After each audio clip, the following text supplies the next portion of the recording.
Disgusting, c'est une présentation de Nakamate, le premier café manga à Drummondville. Depuis 2015, il vous propose des bubble tea personnalisables, une sélection de thé en vrac, des spécialités japonaises, un espace de jeux vidéo rétro et une zone de lecture manga. Ils organisent même des soirées de jeux de cartes comme Yu-Gi-Oh!, Riftbound et bien plus. Et ils ont une vaste sélection d'articles de collection, de cartes à jouer et d'accessoires. Pour plus d'informations, va les voir en magasin ou visite le nakamate.com.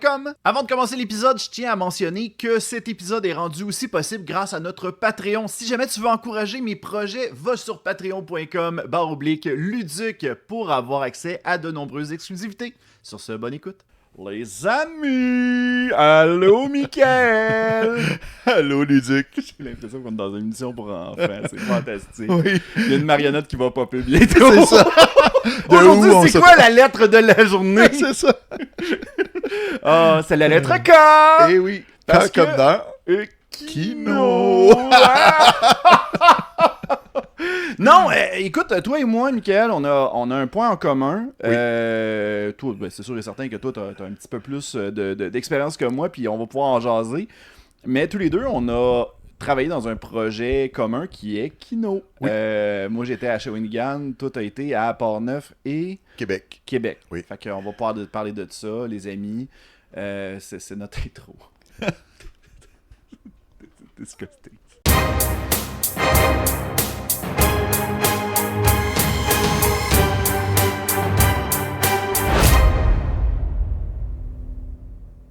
Bonjour, bienvenue à Disgustings! C'est l'intro la plus bizarre que j'ai faite, mais c'est pas grave! Je suis en bonne compagnie, j'étais avec Eh oui. Mickaël. Mickaël, toi de ton côté, Oui. tu fais, t'as été président de Kino auparavant. Oui. La preuve, t'as un fan qui est direct à côté de toi, qui est un chat, qui est Pixel, qui est... Il veut absolument se faire flatter. Flatte mon chat! Ah ouais! Flatte mon chat! Ils veulent être invités. Vous avez des prérequis. Il faut flatter mon chat! Puis, c'est ça, dans le fond. Excusez, c'est une blague en passant. C'est ça, dans le fond, c'est quoi Kino pour les gens qui se demanderaient encore c'est quoi? là? C'est quoi Kino? C'est un mouvement qui est né dans les années 90. Grosso modo, c'est des gens qui sortaient des universités ou des écoles en cinéma, puis qui se trouvaient pas de T'es job. legit en train de flatter mon chat encore. En même temps, tu sais, moi je suis multitask parce que donc allons-y. Puis les gens sortaient puis ils trouvaient pas de job, puis aussi il y avait pas de démo, il fallait qu'ils garnissent leur démo. Donc ils se sont dit pourquoi les techniciens puis les acteurs on se met pas tous ensemble puis on se fait pas des films ensemble. Puis c'est comme ça que le mouvement Kino est né.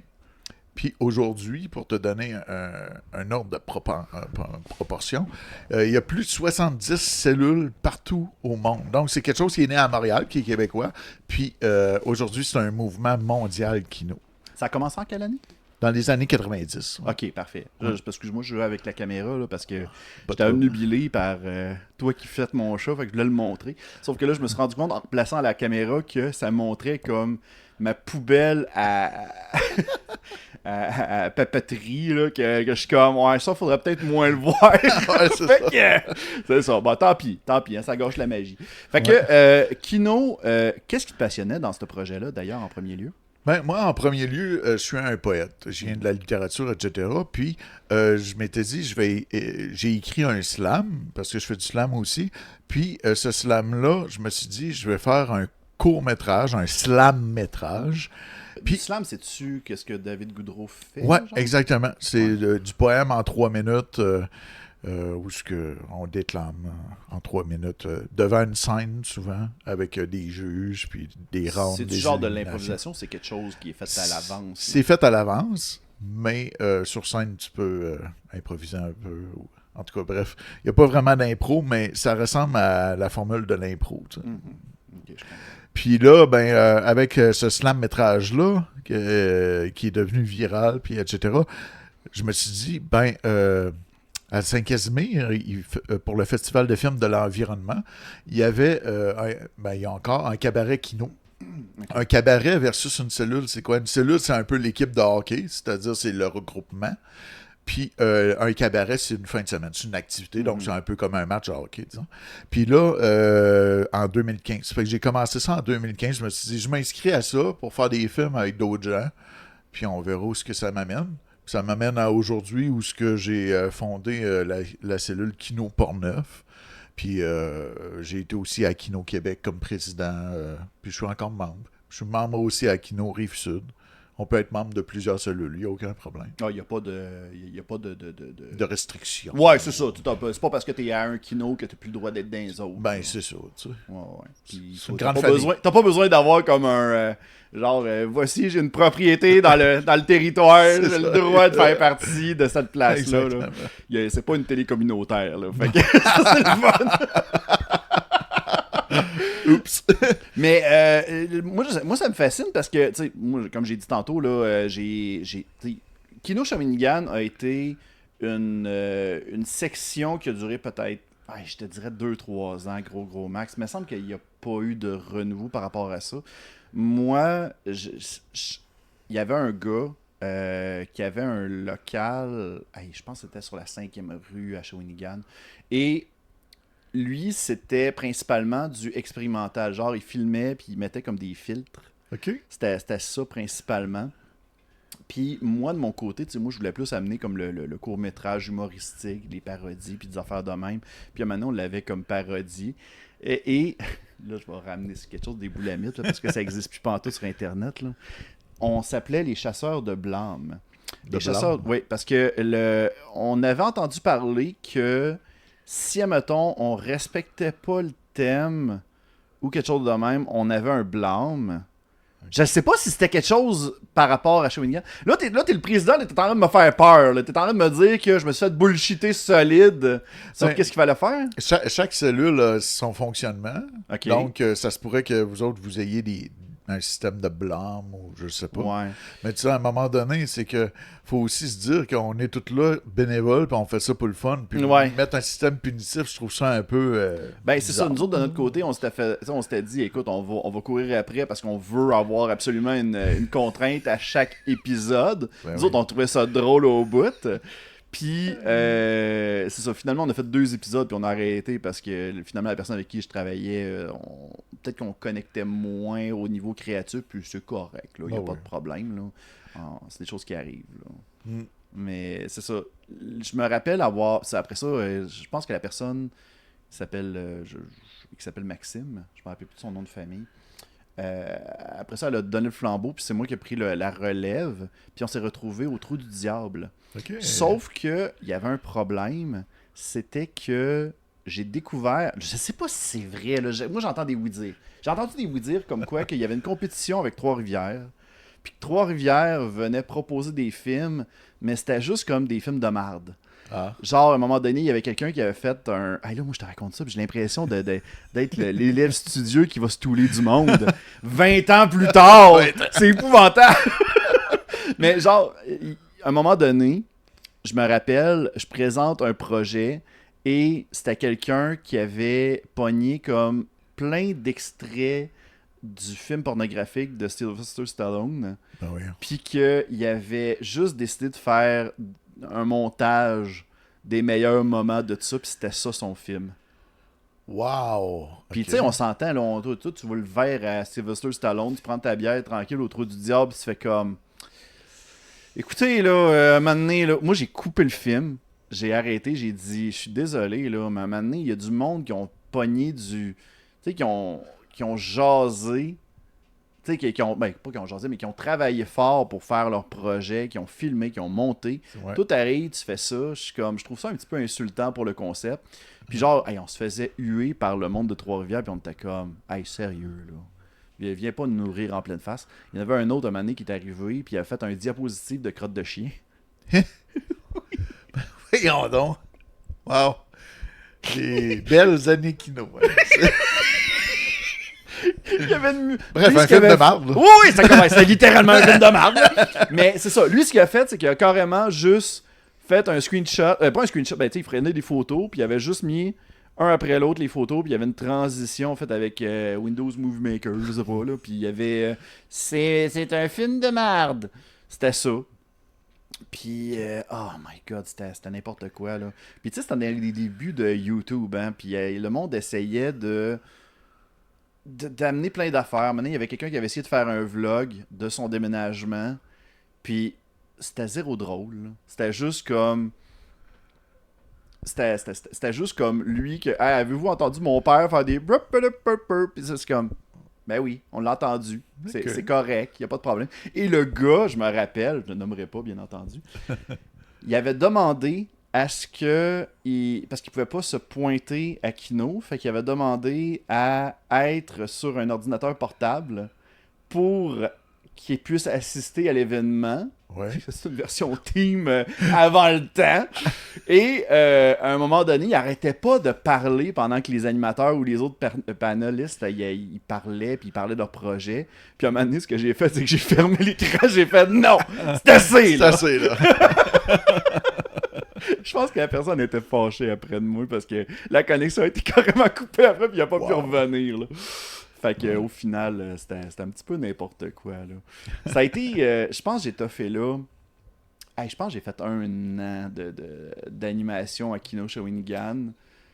Puis c'est là où j'ai rencontré ma... Ben, je connaissais déjà ma conjointe, mais à un moment donné, j'avais invité ma conjointe la fille qui est devenue ma conjointe plus tard, Madame Luzuc. Je l'avais invitée à venir, puis... Parce que, tu sais, je voulais qu'elle découvre comme cette affaire-là, puis je voulais inviter du monde. Puis j'ai zéro... parler avec elle parce que j'étais timide. OK. Ouais, je voulais juste qu'elle me voie dans mon élément. Ou est-ce que t'étais à ton meilleur avec des diapos de crotte? Ben oui. Je pense qu'elle était là au diaporama de quelqu'un. Faudrait que je lui demande tantôt, là. C'était n'importe quoi. Toi, c'est quoi le pire film que t'as vu? Là, je veux pas dire que c'est juste ça, la Kino, bien entendu. Il y a des chefs-d'œuvre. Ouais. Mais y a-tu des fois cette rivalité-là entre les branches de Kino, c'est pas quelque chose de commun, là. Ben là, t'as deux questions. C'est mon pire truc que j'ai vu, puis la rivalité. Fait que le pire truc que j'ai vu, c'est parce que moi, j'aime pas le gore, OK? Tout ce qui est gore, là, c'est-à-dire du sang, la décapitation, la décapitation, tout ça. Donc, pour moi, à mon goût esthétique, c'est un vidéoclip où quelqu'un s'auto-cannibalise, s'auto-mange. Attends. Là, y avait-tu des effets ou c'était vraiment quelque chose de legit, là? On y croyait. OK. Ça fait qu'au niveau de la direction artistique, au niveau du réalisme, c'était vraiment très bien travaillé, tu sais. Donc, voilà. Mais, moi, voir des organes se faire manger puis des choses comme ça, ben, moi, c'est pas... je vois... Décadence, ça sera pas genre une soirée familiale au cinéma, mettons, là. Non, c'est ça. Puis, justement, nous autres, à Kino Québec, on projette au Clap, au cinéma Le Clap à Sainte-Foy. Oui. Puis, il avait fallu mettre une banderole disant « Attention à ce film-là, sortez de la salle si vous êtes mineur » ou des choses comme ça. Parce que c'est un film vraiment horrible, mais très bien fait. D'ailleurs, je fais un shout-out à un ami qui a déjà été au marketing au Théâtre Clap, qui est Francis Ouellette. Ah, ben oui. Tu connais? Ben ok, oui. parfait. Bon, ben, c'est ça. Dans mon salon, allez voir ça, les amis, super sympathiques. C'est bon, ça. Fait que c'est ça. Ben, le Clap, c'est une belle place pour projeter? Il y a quand même un grand écran, là, c'est quand même pas pire. Oui. Puis ils ont rénové pendant la pandémie. Ça fait que ça fait vraiment des belles salles, puis on a un bel accueil là-bas aussi. Puis ça permet aussi... Les gens ils se disent, ben on n'est plus dans un petit bar, puis tout ça. Fait que là, les gens sont un peu gênés de faire des productions de diapos de caca, disons. Mm-hmm. Fait que les gens... J'aime ça que tu prennes mon exemple. Ben, c'est un exemple parfait, tu sais, je veux dire. Tu peux pas avoir un meilleur exemple que ça, là, tu sais. Ça ou la graine à Stallone, là, mais tu sais. Fait que, ouais, ça, c'est pas mal le pire, mais c'est parce que c'était vraiment dégoûtant, puis je pense que ça allait un peu over les limites de ce qu'on peut accepter dans une projection... Je pense que ça passerait plus pantoute, là, ce genre d'affaire-là. Il est passé il y a quelques mois, hein, en passant. C'est pas l'affaire Gore? Ah oui, c'est quelque chose de récent. Là. OK. Ouais. Oh my God, OK, ouais. Puis, le côté rivalité, à quoi ça ressemble? Ben, le côté rivalité, c'est que le mouvement accueille des gens de partout. C'est-à-dire des gens qui... il y a des professionnels, il y a des semi-professionnels, il y a des gens qui connaissent rien de ça, qui s'essayent, puis qui réussissent aussi, etc. Donc, parfois, ceux qui sortent des écoles ou ceux qui ont plus de connaissances techniques, ou etc., parfois, on sent une rivalité ou un jugement de « Ah, le plan, il est pas correct. Ah, la colo est pas correcte. Ah, le son est pas correct. Mm-hmm. » Mais il faut se mettre dans le contexte que c'est fait avec des gens bénévoles, débrouillards, qui font avec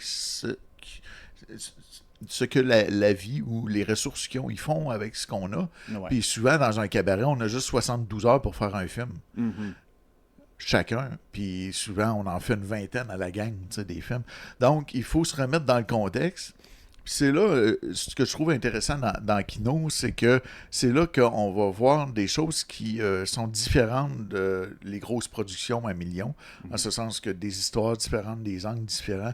Donc, le cinéma indépendant underground, là, ça permet d'avoir vraiment de la variété qui est assez rafraîchissant, je dirais, par rapport à toutes les recettes hollywoodiennes qu'on connaît. Tu sais. C'est-tu déjà arrivé que un membre Kino s'en aille directement dans le professionnel et que finalement son projet devienne comme un chef-d'œuvre J'ai cinématographique? le meilleur exemple. Ah puis oui? Tu vas être, tu vas aimer mon exemple parce que ça va dans le côté geek.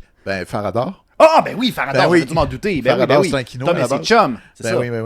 C'est vrai, Tom et ses chums faisait du Kino, je pense. Oui. Ok. À la base, c'était un Kino, puis Tom et Après ses ça, il a chums. pogné la gig à Télé-Québec. C'est puis- ça. Ouais, ok, ouais. Flight of Farador, Cola, puis- super bon film en passant. Là. Ouais. Quand il décide de reprendre quasiment frame par frame, réplique par-dessus réplique, Ouais. le sketch de base, c'est genre fantastique. Et le caméo des acteurs à la toute fin du film, c'est genre wow! C'est juste fantastique. là. Ouais, J'ai ouais. vraiment adoré ce film-là. Un super de bon film québécois à découvrir.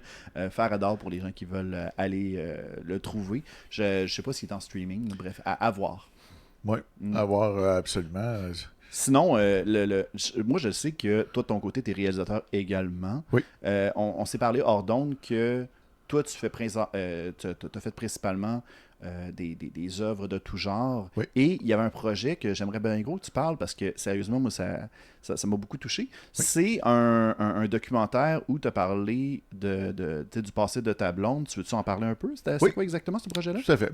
Donc, c'est un film documentaire qui s'appelle La gang des exclus. Puis ma femme, dans les années 90, à l'école secondaire de Donnacona, elle vivait de l'intimidation. Mais solide, là, tu sais. Puis, Toi, étais-tu quelqu'un qui vivait de l'intimidation? moi, j'ai été des deux côtés de la médaille. Ah ouais? Ouais, Ok. j'ai été un bully, puis j'ai été intimidé aussi. Je pense que moi aussi, de mon côté, j'ai déjà été bully pour une personne ou deux. Puis, à un moment donné, la personne m'a répondu de pourquoi tu fais ça, puis j'ai compris, puis j'ai arrêté. Ça a carrément été ça. Ouais, Puis ça j'ai fait fait comme, hey, c'est vrai, ça crime, pourquoi que je suis en train de rire de cette personne-là, que finalement, j'ai absolument rien à y donner. Puis j'ai compris après ça que, ben, crime, toi aussi tu te fais boulier, puis t'aimerais ça que le monde arrête de te boulier. Je voulais juste comme faire partie de la gang, puis je l'étais pas pantoute. Fait que c'est ça, c'est souvent ça le piège que les enfants ont, tu sais, le plaire et vouloir plaire. Là. Ouais, C'est ça. c'est un dérèglement de l'estime de soi, tant pour la personne qui bully que la personne qui reçoit la victime. Puis, je pense aussi que c'est un apprentissage. Ça s'apprend beaucoup à l'adolescence de passer outre ça, puis passer le jugement, de se faire juger, mais aussi de juger les autres. Tu sais. Puis de devenir quelqu'un en société qui est capable de fonctionner, puis de comprendre que la différence des autres est une force dans d'autres domaines. Ouais. Donc, la gang des exclus, à la base, ma femme a écrit un livre de tout ça pour raconter son histoire quand même incroyable. C'est qu'elle, elle subissait de l'intimidation, puis elle s'est dit, les adultes, ils me disent tout le temps, ah, c'est parce qu'ils t'aiment. Ils t'écœurent, c'est parce qu'ils t'aiment. Ou ben non, ah, ça va arrêter tout seul. T'as juste à pas les écouter, ça va arrêter tout seul. Mais tu sais, c'est pas vrai, on le sait tous. Puis elle s'est dit, elle a observé les autres, puis elle s'est dit, hey, ceux qui sont en gang, mettons les sportifs, ou etc., puis ça, ils se font pas écœurer, eux autres. Ben moi, je vais prendre tous les gens qui sont tout seuls, les exclus, les rejets, peu importe. Puis je vais faire un groupe d'entraide, puis ça va s'appeler la gang des exclus. Puis à la fin de son année scolaire, la gang était tellement grande à la cafétéria que c'était la plus grosse gang de l'école. Crème, c'est bon ça. Ouais, c'est fou. Puis aussi, il y en a un qui était pour se suicider, puis qui il s'est pas enlevé la vie parce qu'il avait intégré justement la gang des exclus, puis il avait enfin sa place quelque part. Ben, crème, c'est vraiment très encourageant. Puis Ouais. on parlait de ça hors d'onde, puis moi, je me rappelle que, tu sais, je te disais à quel point que ce genre de mouvement-là, il devrait tellement avoir ça dans toutes les écoles. Ben oui. Moi, de mon côté, j'étais à Valmauricie, à Shawinigan, puis il y avait un local que c'était vraiment tous les rejets qui allaient là. Je pense pas que c'était fait pour ça à la base, mais finalement, ils ont vu comme une opportunité de genre, ok, ben tu sais, le monde qui sont plus un petit peu plus geek, plus nerd, ben, tu sais, ils vont plus avoir de fun dans ce coin-là. Fait que, tu sais, on va leur donner cet espace-là. Puis, tu sais, la personne qui était là, voyons, l'animateur de Pastoral. Il y avait comme son bureau là. Pourquoi? Je sais pas. Mais c'est ça, ça a permis à plusieurs personnes d'éviter de juste faire des tours de couloir à attendre que le temps passe. Ouais. C'est fantastique. Euh, j'ai... Sérieusement, c'est une place qu'on peut retrouver ce documentaire-là, premièrement? Oui, sur Internet, La gang des exclus, on cherche ça, on le trouve sur ma chaîne Mick Multivers ou ben non, Ok. sur TELUS, parce que TELUS, ma communauté, m'a donné de l'argent pour faire le film. Wow! Ok. Ouais. Ouais. Ah, c'est Ouais. cool, ça. Ouais. Ça a viré en Kickstarter, puis t'as pu... Non, même pas? juste parce que moi, je viens du kino, donc je suis habitué de tout faire avec juste ce que j'ai. Fait que d'avoir un montant, ça m'a permis d'augmenter la qualité, si on veut. Ouais. Puis aussi, un documentaire d'une heure, c'est long à monter, donc ça me prenait des ressources financières pour tout ça. Ben, pour Puis- vivre, là, tu sais, pendant ce temps-là, tu peux pas travailler. Ben, tu c'est peux pas ça, prendre là, des parce contrats, qu'on là. est plongé dans le projet, puis tu sais c'est quoi le montage, là, des fois, c'est fastidieux. Ouais. Puis j'ai fait aussi un autre un long métrage documentaire sur l'autisme, parce que moi j'ai des enfants Gros autistes. sujet en plus, ouais. Ouais, tout à fait. Ça fait que moi j'aime beaucoup ce qui touche à l'humain. Donc même dans mes courts-métrages, souvent je vais dire à mes acteurs, ben j'ai écrit un scénario. Lis le scénario, si tu es d'accord avec ça, après on va travailler les émotions derrière le texte, parce que c'est souvent des films où il y a des émotions humaines, mais aussi, sans dire une morale, mais ça nous amène ailleurs. Tu sais. T'as-tu l'impression des fois que toutes les œuvres qui sont acceptées au cinéma sont tout le temps dans un même gabarit où ceux qui ont du financement, finalement, c'est juste comme juste pour cocher des cases tout simplement pour aller au cinéma? Ben, Comment tu trouves ça? Excuse-moi, ma question est longue, là. Mais comment tu trouves le cinéma québécois en ce moment? le cinéma québécois, bon. Et Ben- fallait que je viens d'embarquer, là. Si on était dans un épisode précédent, là, ça serait Oui, c'est ça. avec ChatGPT. Là. Ceux qui connaissent la rêve, vous avez la rêve, c'est bien correct. Donc, ben, déjà, moi, j'ai essayé, comment dire, la case des subventions. J'ai essayé d'avoir une entreprise incorporée, puis de rentrer avec la SODEC, etc., les subventions, puis ça. Puis de rentrer dans la grosse game, si on veut. Puis, je me suis rendu compte que c'est que le système, à la base, est fait tellement bureaucratique qu'on oublie des fois l'innovation ou on oublie des fois de se dire donnons une chance à cette personne-là ou ce projet-là.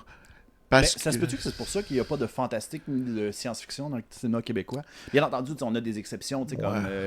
c'est quoi, c'est l'Odyssée de... Hey, là, je me le mélange tout le temps d'Alice Tremblay, puis... Ah! Celle avec Sophie Lorrain, là. Elle s'en va dans un monde fantastique, là. oui. En tout cas, ça, là, je me mélange tout le temps avec Amélie Poulain, puis...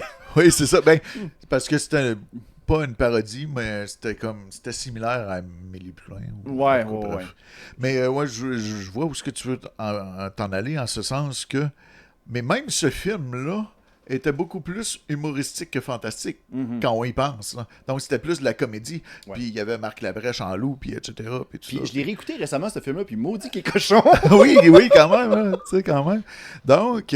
Mitsu qui se fait humper par Marc Labrèche, c'est comme... ouais. Ah, c'est supposé être un film pour enfants, ça! Donc, en effet, il y a comment dire, ce contrôle-là un peu de l'image de c'est quoi nos films québécois. Ouais. Puis, est-ce que c'est bon, est-ce que c'est mauvais? Ça a du bon, ça a du mauvais, mais ça fait aussi en sorte d'avoir une direction. C'est comme une direction artistique, si on veut.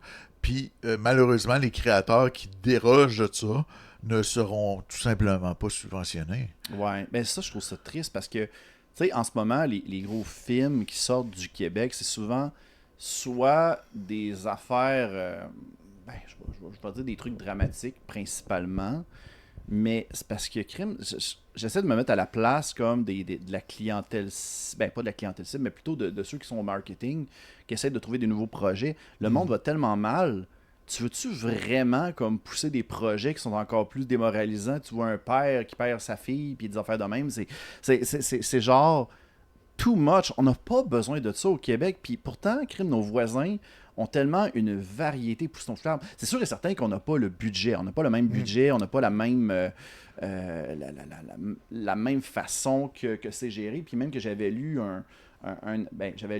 des fun facts comme quoi qu'il y a des acteurs, des fois, que dès qu'ils tombent un style en particulier, ils ne dérogent plus. L'exemple que j'ai, c'est Matthew McConaughey, qu'à un moment donné, il faisait de la comédie romantique, puis à un moment donné, il voulait plus faire ça, puis il a fait comme, non, dorénavant, je m'en vais principalement dans du drame, dans des affaires de main, je veux plus faire de comédie romantique, puis là, il retombe, il est resté dans sa niche, puis c'est là où il est comme devenu un petit peu plus... je pense qu'il était déjà connu, là, mais c'est ça. C'est ça. Je pense que c'est deux écoles de pensée complètement. Puis là, il faut comme juste s'ajuster. Mais au Québec, on n'a pas cette variété-là. C'est plus ça mon point. Là. En effet. Puis, tu sais, moi, je côtoie beaucoup de jeunes acteurs, jeunes pas nécessairement en âge, mais je veux dire, ils n'ont pas tourné beaucoup. Puis souvent, ce que j'entends, c'est les jeunes acteurs. Ah, mais c'est tout le temps les mêmes qui sont pris, tout le temps les mêmes. Mais à quelque part, c'est normal que ce soit les mêmes d'une certaine façon, en ce sens que si ces personnes-là veulent vivre de leur art, il faut qu'il y ait beaucoup de contrats. Donc, tu sais, c'est comme on est pris dans quelques cercles au Québec là, de roues qui tournent, puis on dirait que tout le monde s'aperçoit que ça tourne pas bien ou ça pourrait tourner mieux, mais personne ose comme démanteler des choses, puis... C'est surtout les hauts dirigeants qui pourraient démanteler, mais ils le feront pas parce que ça leur apporte du profit. Ouais. C'est mais il y a aussi, faut le dire, des syndicats là-dedans aussi. Fait que ça, sans rentrer dans le détail, ça amène une certaine forme aussi à tout ce qui se fait. Ça fait que, donc, moi, c'est pour ça que je me suis tout le temps dit un artiste indépendant, un créateur indépendant, parce que j'ai pas de subvention pour faire ce que je fais. Puis je continue pareil, puis j'ai des contrats pareils, puis je fais peut-être 80% qui n'est pas rémunéré, mais le 20% qui me rémunère, je le réinjecte dans mes affaires. C'est souvent ça. C'est ça qu'il faut faire, parce que moi-même, de mon côté, là, quand que je reçois un cachet, je vais le mettre dans mon setup tout simplement pour pouvoir réaliser. Bon, je vais manger des ramen à la fin de la semaine, mais au moins... non, c'est pas si pire, là. Je suis pas en danger, les amis. Mais, abonnez-vous au Patreon, pareil. oui, parce que moi, je suis chez lui, là, il a besoin. Non, mais, regarde, moi, je trouve ça important, regarde, je veux pas me garocher des fleurs non plus, mais tu sais, je m'arrange pour, comme, payer un petit peu plus que je devrais payer, comme par exemple, tantôt, tu as pris la peine de te déplacer. Pour te remercier, je t'ai payé le lunch. Ça, c'est quelque chose que crime. Il y a beaucoup de créateurs de contenu, puis là, je ne vais pas te nommer de nom, que genre, je m'en vais chez eux, puis genre, c'est comme, non, tu payes ton lunch, puis je suis comme, il n'y a pas de problème, là, j'ai aucun problème de payer mon lunch. Là, j'ai l'impression de m'embarquer dans un drama qui n'a aucune raison, là. Là, si je m'en vais chez vous, il n'y a aucun problème, je peux payer mon lunch, je peux payer mon gaz, il n'y a pas de problème. C'est juste moi... De mon côté, je trouve que j'ai une responsabilité à remercier les gens à ma façon. Puis cette façon-là, c'est genre, soit je vais payer le gaz, soit je vais payer le lunch. C'est sûr et certain que j'ai pas un budget faramineux, d'où l'importance d'aller sur le patreon.com/Luc. Mais bon, tout cet argent-là, j'aime mieux le réinvestir pour qu'il y ait des gens qui disent « Hey, j'ai envie de retourner, mettons, au studio à Luduc. Parce que j'ai pas l'impression de juste investir pour son projet puis que lui, il renvoie pas la... Je vais juste tirer à couverte, là, c'est pas ça. Là. C'est pas ça qui me tente. Là. Mais tu sais, si on ramène... de l'infopub en passant. Si on ramène ce fait-là à Kino, à Kino, quand on fait des films tous ensemble, c'est souvent le réalisateur qui va payer le lunch. Donc, à un moment donné, c'est que... Comment dire, des fois, on a l'impression que c'est tout le temps les mêmes qui payent pour que tout le monde s'amuse. Ça fait que il y a ce genre de dynamique-là, mais bon, personne s'en plaint. Moi, parce que toi, t'es réalisateur. Toi, comment tu gères ça, toi, de ton côté? De mon côté, quand c'est des activités officielles Kino, tout le monde paye ses affaires, ça c'est bien correct. Puis, je veux dire, c'est comme si tout le monde faisait une game de hockey, tout le monde paye son lunch, puis tout ça. Mais si c'est payer les hot dogs à tout le monde. C'est ça. Mais si c'est un film où, mettons, je t'invite à jouer un rôle, ou etc., Il n'y a personne qui est payé, mais au moins je te donne le lunch. Ben C'est la base. Tu te déplaces, etc. Comme tu disais tantôt. Ça fait que même si dans nos films, personne n'est payé, ça ne veut pas dire qu'on n'a pas de coûts, tu sais. Comme location de local, location de costumes, etc., tout ça. Donc, puis même des fois, il y a des gens qui sont venus, comme sur ma web-série Dédale et Magie, il y en a un qui est venu du Saguenay. Ben là, j'y ai donné un dédommagement d'essence puis de per diem. Là, je veux dire, il vient du Saguenay. Tu sais. Puis c'est un acteur professionnel. Ça fait que je le payais pas, mais au moins, ça ne coûtait rien, puis il passait une belle journée. Tu sais. Bon, au moins, il y a ça. Ben, Tu as c'est ça, cette tu sais. pensée-là, ce qui est tout à ton honneur. Là. Ben oui. En tant que réalisateur, moi c'est une question que j'aime bien poser. Là.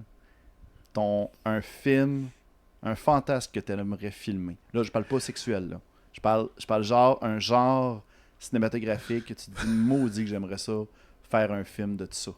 Y a-tu quelque chose qui te vient en tête? Oui, oh oui, mais t'as dit pas sexuel, donc je peux pas le dire. Oh my god, ok, ça peut être sexuel, là. Je voulais juste pas que le monde en parle de bord, ça parle de sexe encore. Non, Là. non, mais c'est pas. Puis je vais expliquer mon point, c'est simple, c'est que moi, dans ma checklist, j'aimerais réaliser un film pornographique. Pourquoi? Parce que c'est un défi technique. Pas pour la porno en tant que tel. C'est parce que c'est un réel défi technique, tu sais, de. L'éclairage doit être à son meilleur selon les positions, etc., etc. Donc, il y a plein de défis techniques, mais c'est pas le contenu qui m'intéresse, mais c'est vraiment comme derrière la caméra, puis etc. Donc, voilà. Oh my god, j'ai tellement un compromis à te faire parce que j'ai un de mes fantasmes cinématographiques qui rejoint un peu ton affaire, mais c'est pas pantoute dans cette direction-là. Tu vas comprendre. OK. Il y avait un moment donné, il y avait une série, Météo-réalité, vous connaissez, il y avait une version longue à l'époque qui était sur YouTube, elle est toujours là en passant, 73 épisodes, allez voir ça, fin de l'infopub. C'est rendu ma phrase préférée, fin de l'infopub. Mais c'est ça, dans le fond, à un moment donné, j'avais eu une idée conne de genre faire, ça serait drôle de voir Luduc dans une parodie pornographique, mais que genre qu'il sait pas qu'il est dans un film pornographique. Ben voyons. Puis genre, tu vois comme... Tu sais, la fille, elle y chante, qui fait des avances, puis Luduc, il est comme... Non, mais je vais te parler de pourquoi telle affaire fait pas de sens. Mais en réalité... Oh, viens te tendre mon cochon. Non, mais j'ai pas fini mon point! Puis... Moi, tu sais, bien entendu, je connais pas d'actrice pornographique pour embarquer. Quoique, non, c'est pas vrai, j'en connais... j'en connais pas personnellement, mais j'en connais une de nom que je pense qu'elle fait plus ça. Mais bon, là, je me mettrai. Là, commencez pas à faire c'est qui? Non, je vous le dirai pas. Je vous dirai pas c'est qui, là.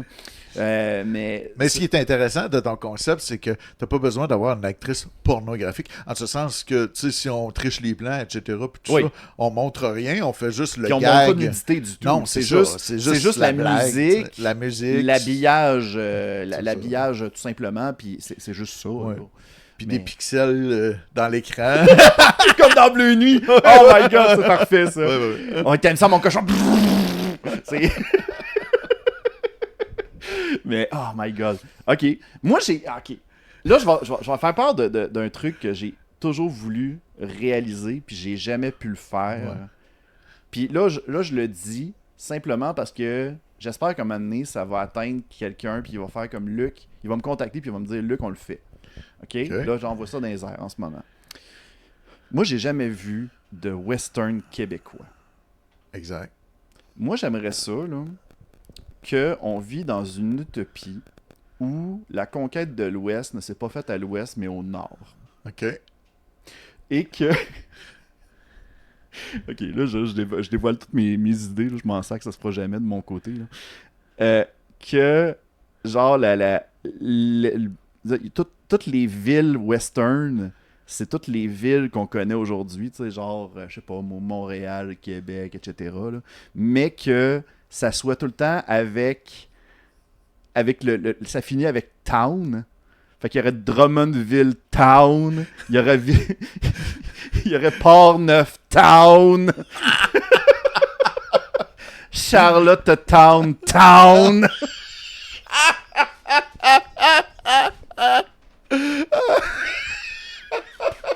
Puis l'enjeu principal, Puis là, je sais que c'est hyper...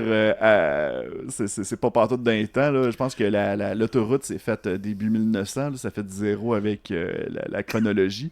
Mais tu sais, l'enjeu principal, ça serait simplement qu'il y a un gouvernement qui veut faire passer l'autoroute, tu sais, la fameuse autoroute 40, puis là, ils n'ont pas le choix de détruire Trois-Rivières Town.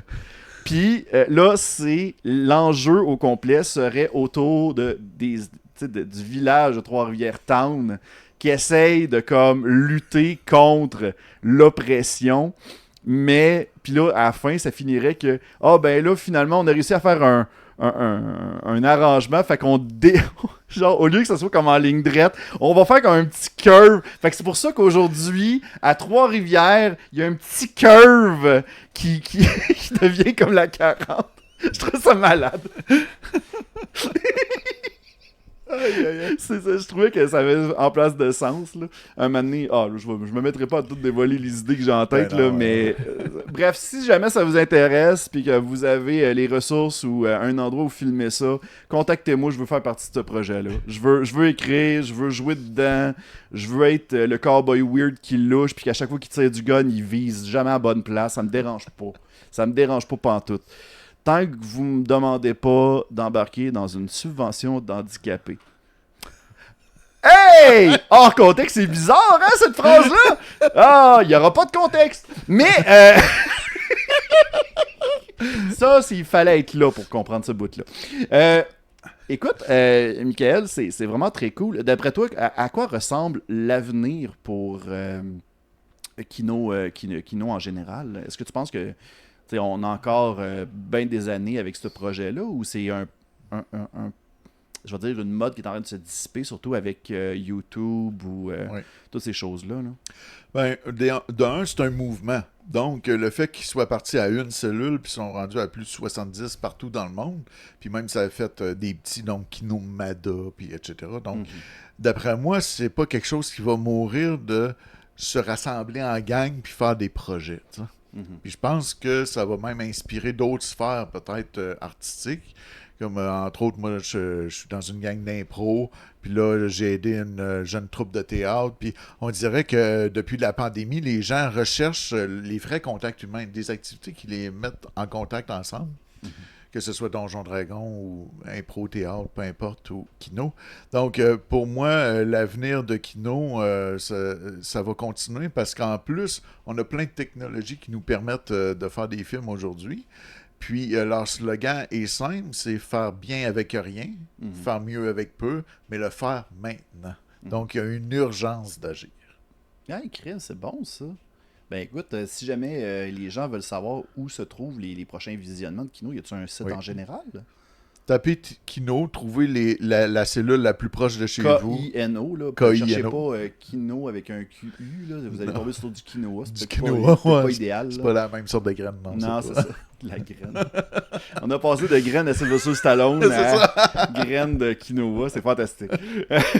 Ben, Michael, merci beaucoup pour ton temps. Puis écoute, là, t'es plus président de Kino, bien entendu, mais t'es membre, fait qu'on risque de te croiser à Kino, à Mané, Québec, Port-Neuf, etc. Exactement. T'en plais ça. Moi, vous me verrez pas. Parce que je t'ai écœuré de voir des crottes de chien. Non, c'est pas vrai.